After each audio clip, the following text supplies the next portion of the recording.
My sugar daddy asks me for weird favors. My sugar daddy keeps hitting me up with the weirdest requests. It all started when I stumbled across his Tinder profile. Claimed he was 45, but when I finally saw him, he barely looked like he'd hit his early 30s. Guy had a youthful vibe that didn't match the number he was throwing out there. His bio was straight to the point, looking for a sugar baby. $700 weekly. No sex. I'll be real, it sounded like a total scam. Who offers that kind of cash for nothing shady? But here I was, a broke-ass college kid drowning in student loans and ramen noodle dinners. So I figured, why not roll the dice? I swiped right, half expecting it to be a bust, but boom, Tinder lit up with the "it's a match" notification. Not even a full minute later, my phone pinged with his first message. Hey, there's sweetheart, smiley face. God, I hated that word. Sweetheart. It made my skin crawl, like something a creepy uncle would say at Thanksgiving. But $700 a week? That's rent money, grocery money, and maybe even a coffee that isn't instant for once. So I swallowed my pride, plastered on a fake smile through the screen, and typed back. Hey, winky face. His name was Jack. Said he owned his own business, which sounded impressive until I realized he was super vague about it. What kind of business? Tech? Real estate? Selling artisanal soaps? No clue. We chatted for a bit, small talk about the weather, my classes, nothing deep, before he casually asked for my Venmo handle to send over the first payment. I gave it to him, not expecting much, but then my phone buzzed with a notification. $700, right there in my account. I just sat on my lumpy dorm bed, staring at the screen for a solid 20 minutes. Pinched myself a couple times, even refreshed the app to make sure it wasn't a glitch. Nope. Real money. Real freaking money. You still there? His message popped up, snapping me out of my daze. I tapped back quick. Yeah. Sorry. If you don't mind me asking, what are you looking for in return? I mean, come on. Nobody drops that kind of cash without wanting something. I braced myself for the inevitable sleazy response as I watched those three little typing dots bounce on the screen. I'm just looking for you to do a few favors for me, smiley face. Favors. Right. That word screamed red flags. My mind immediately went to the worst, late-night visits, or some sketchy webcam nonsense. I wasn't about to play naive. Like what? For example, the first thing I need you to do is pick up a delivery for me. Okay, that didn't sound too bad. Picking up a package? I could handle that. But $700 a week just to play errand girl? I wasn't born yesterday. There had to be a catch. From the post office or something. No, I'll send you the address, but I'd rather not do this through Tinder. You got Kick? Or you can give me your number. Kick. Was this dude stuck in a 2011 time capsule? I almost laughed, but decided to keep it simple and sent him my number instead. Within seconds, my phone buzzed with a text, 2 addresses. One for the pickup, one for the drop-off at his place. I'm not home right now, but there's a key on the bottom of the blue flower pot near the door. Go inside and put the package on the coffee table in the living room. Make sure that you lock the door when you go inside the house, and then lock it again when you leave. I read it twice, lingering on that lock the door part. Weirdly specific, but whatever. I grabbed my beat-up car keys, my wallet with exactly $4 in it, and hopped into my ancient Honda, punching the first address into Google Maps. Got it. As I backed out of the parking lot, my phone buzzed again. I'm serious. Lock the door both times. Please. Okay, Jack, chill. I get it. I texted back a quick promise and turned up my music, trying to shake off the odd vibe creeping in. The pickup spot was a dump. Like, straight up sketchy. The house looked like it hadn't seen a paintbrush or a human in decades.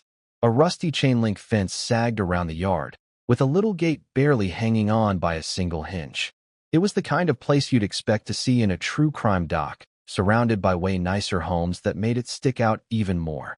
You here for jack shit? I nearly jumped out of my skin. This giant dude loomed in the doorway, 6 foot something, built like a linebacker, with tattoos snaking across his chest and arms. His head grazed the top of the frame, and his voice was this deep growl that didn't invite small talk. Yeah, I guess. I stammered, frozen on the sidewalk, clutching my keys like they were a lifeline. Stay right there. He didn't have to tell me twice. I wasn't moving an inch. I glanced around. Empty street.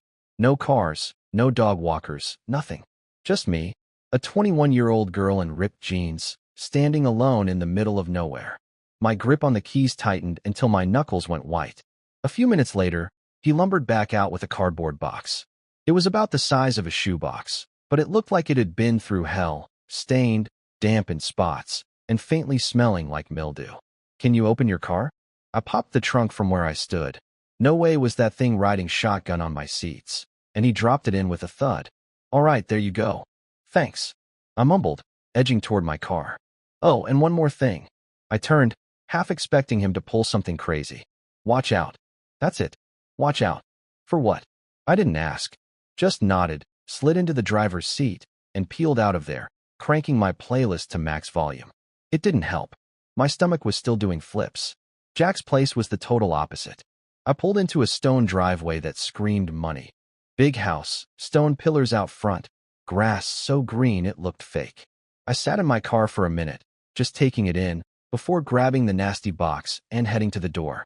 Found the key under the blue flower pot, just like he said, and let myself in. The second I stepped inside, I locked the door behind me. His weird insistence stuck in my head. The place was unreal. Thick maroon carpet hugged my sneakers, and every piece of furniture screamed, "I cost more than your tuition." Dark wood everywhere, polished to a shine. I could have paid off my degree and then some with what this living room was worth.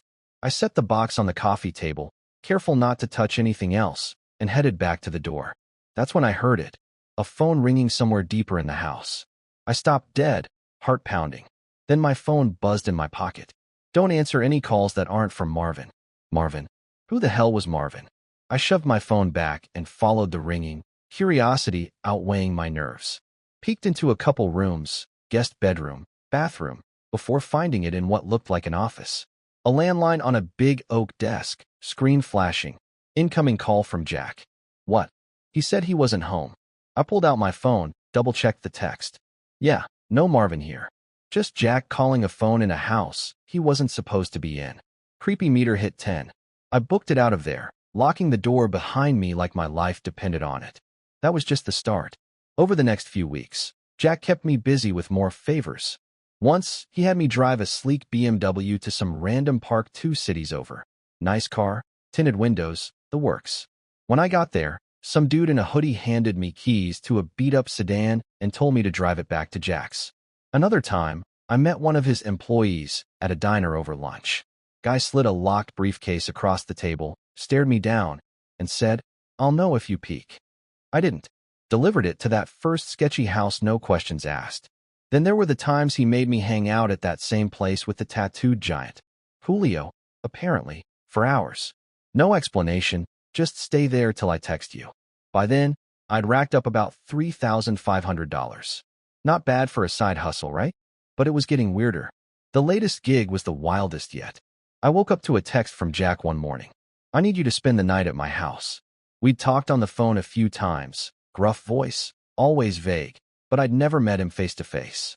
He offered $1,000 for one night, said there'd be rules to follow. $1,000 for crashing at his fancy place? I was in, even if my gut was screaming bad idea. That evening, I pulled into his driveway. Empty as usual, but the porch light glowed like a beacon. I grabbed my backpack, unlocked the door with the flower pot key, and stepped inside, locking it behind me. Same old house, pristine, luxurious, intimidating. Jack had said the rules would be on the dining room table. I dropped my stuff in the living room. My ratty bag looked like trash next to his leather couches, and wandered through the kitchen to find them. There it was, a sheet of paper under an empty glass on a massive wooden table. I picked it up, scanning the list. Lock the door when you come in. Only answer calls from Marvin. Don't turn on any faucets between 9 p.m. and 11 p.m. Don't open the door for anyone, no matter who they say they are, after 10 p.m. If the door to the closet at the end of the hall is open, sleep in the library. If closed, sleep in any of the bedrooms. The gardener comes at midnight. If he starts knocking on the windows, hide. Turn the TV on and let it play on static through the night. Do not forget to do this. Help yourself to anything in the fridge. Smiley face. I'll pay you in the morning. Good night. What the hell? This wasn't a sleepover, it was a survival guide. I stood there, paper in hand, wondering if I'd just signed up for a real-life horror movie. But $1,000 was $1,000, and I was already here. I told myself I'd be fine if I stuck to the rules. Still, I couldn't shake the unease. Was this place haunted? Was Jack some kind of psycho? I killed time wandering the house, poking around the kitchen, fancy appliances I'd never afford, flipping through a random book in the living room. Figured I'd crash early, 9 p.m., before the weird shit kicked in. At 8:50, I brushed my teeth, savoring the last faucet use of the night, then checked the hallway closet. Door was open. Library it was. I hauled my stuff in there. Cozy room, bookshelves floor to ceiling, a plush couch that'd be my bed. Locked the door for good measure and flopped down, scrolling TikTok to distract myself. No word from Jack. My brain started spinning theories, secret cameras, cult rituals, a ghost gardener. I must have dozed off mid-scroll because next thing I knew, the doorbell jolted me awake. Clock said 10:16 p.m. Don't open the door for anyone, no matter who they say they are, after 10 p.m. I froze, heart hammering. Didn't even breathe, too loud, terrified they'd hear me. It's the police. Open up. Bullshit. Police don't ring doorbells at 10 p.m. with no sirens, right? I stayed put. Hello? It's the police. Open up, or we're coming in. My pulse was deafening, but I didn't budge. Silence followed. 5 minutes. 10. I lost track. Then the bell rang again. Hey, it's Jack. Let me in. That was his voice. I'd heard it on the phone. But he'd have a key. He owned the damn place. No way was I falling for it. For nearly an hour, it went on. Doorbell, voices, silence. Police again, then delivery guy, then Jack. I stayed glued to the couch, clutching a throw pillow like it had saved me. Finally, it stopped. No gardener, no knocking. I passed out from sheer exhaustion.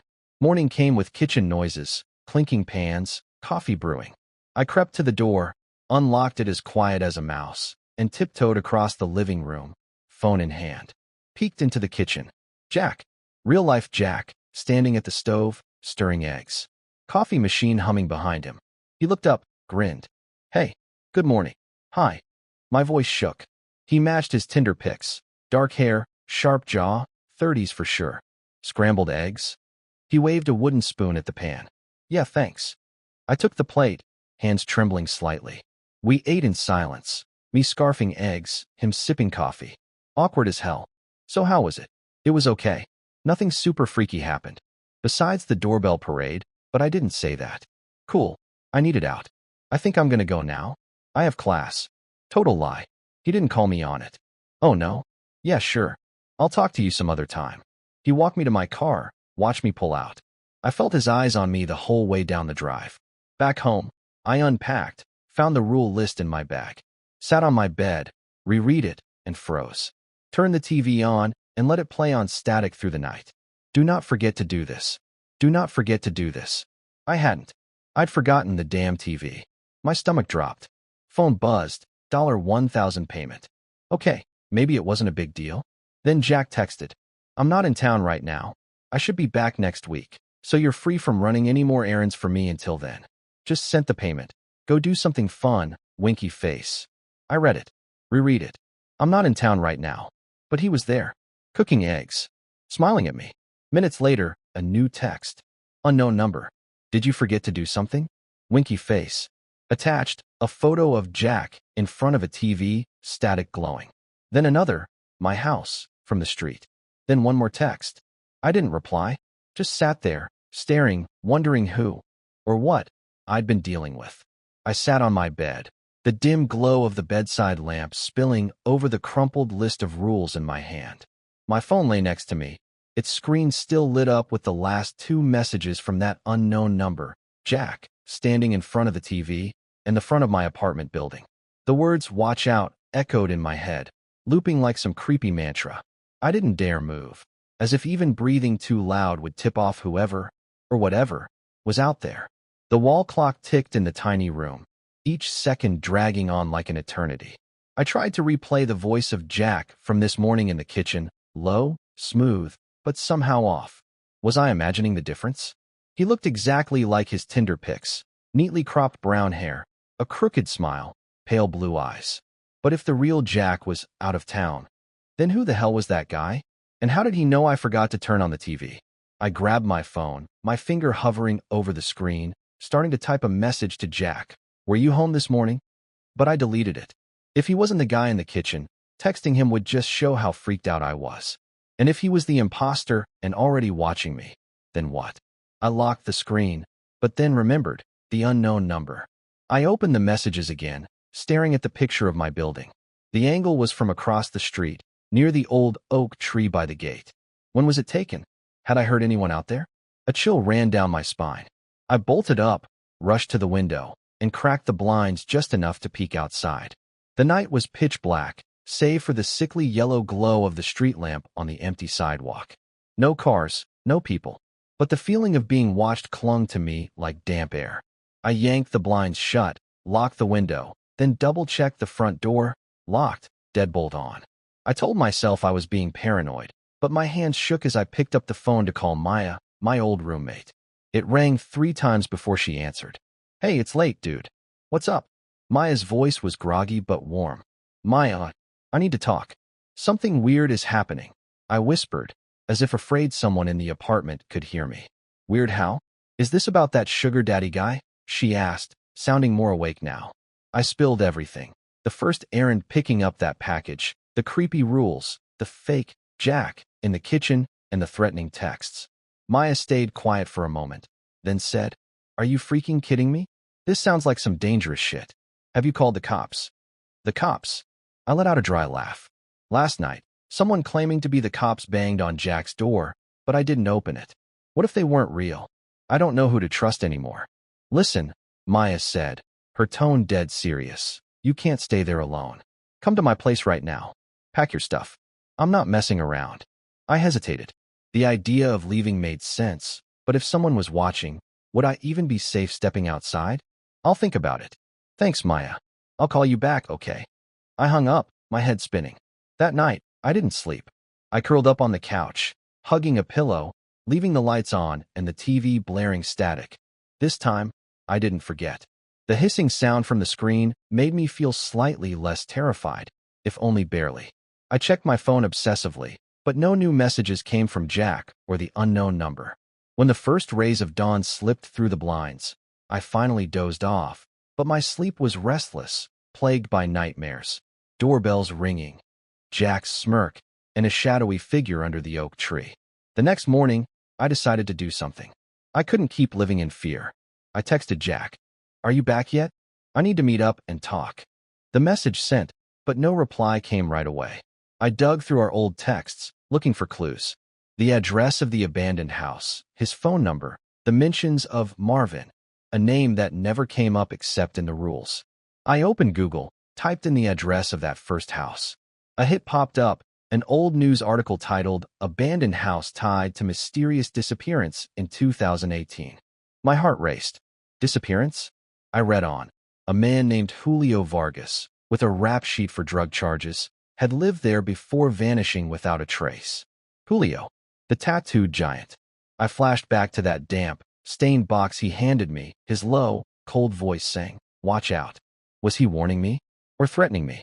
I screenshotted the article, sent it to Maya, and typed, "Found this." The guy I met was named Julio. Maya called back instantly. "Are you serious right now? A criminal? You need to call the cops, like, yesterday." But I shook my head, even though she couldn't see me. "I need to meet Jack first. I have to know what's going on." That afternoon, Jack texted back, "Just got back. Meet me at the coffee shop on Elm Street, 6 p.m. I agreed, but my gut churned. I texted Maya the location, telling her to call the cops if I didn't check in by 8. The coffee shop on Elm Street was small but packed, the air thick with the smell of roasted beans. I got there early, snagging a table by the window, my hand wrapped tight around my phone. At exactly 6, a guy walked in. He wore a black jacket, a baseball cap pulled low over his face, but when he sat down across from me, I saw those pale blue eyes, exactly like the Jack in the kitchen. "Hey," he said, his voice low and familiar. "Are you the real Jack?" I asked, cutting to the chase. He chuckled, taking off his cap. "Of course I am. Why would you ask that?" "Because yesterday morning, someone was at your house, cooking me eggs. You said you were out of town. So who was that?" My voice shook, but I forced myself to stay calm. Jack's smile faded. He stared at me for a long moment, then sighed. "You're smarter than I thought. All right, I'll explain. But you have to promise not to tell anyone." I nodded, though I wasn't sure I'd keep that promise. "The guy you met yesterday morning was Marvin?" he started. He works for me, like Julio does. I don't exactly run a legit business, as I'm sure you've figured out. The packages, the cars, the briefcases, all part of the job. Marvin sometimes pretends to be me to keep things under wraps. So what do you do? Drugs? Smuggling? I asked, my voice barely above a whisper. Jack shrugged. Call it what you want. But don't worry, I'm not getting you in too deep. The stuff you do is just surface level. I pay you well, don't I? I swallowed hard, thinking of the text from the unknown number. Then who's texting me from another number? Sending pictures of my place? Threatening me? Jack frowned, looking genuinely surprised for the first time. Another number? I don't know anything about that. Let me see. I handed him my phone, my hand trembling as he scrolled through the pictures. His face darkened. This isn't Marvin or Julio. Someone's watching both of us. He slid the phone back to me and stood up. Listen, you need to get out of here for a while. I'll figure this out. Don't go home tonight. Go where? I almost shouted, but kept my voice low so no one else would hear. Anywhere but your place. I'll send you more money, enough to disappear for a few weeks. I'll contact you when it's handled. He dropped a stack of cash on the table, at least $2,000, then walked out before I could say anything. I sat there, staring at the money, my mind blank. My phone buzzed. A text from the unknown number. He's lying. Watch out. Attached was a picture of me and Jack in the coffee shop, taken from the street corner across the road. I looked out the window, but saw no one. Just darkness and the sound of my own heartbeat pounding in my ears.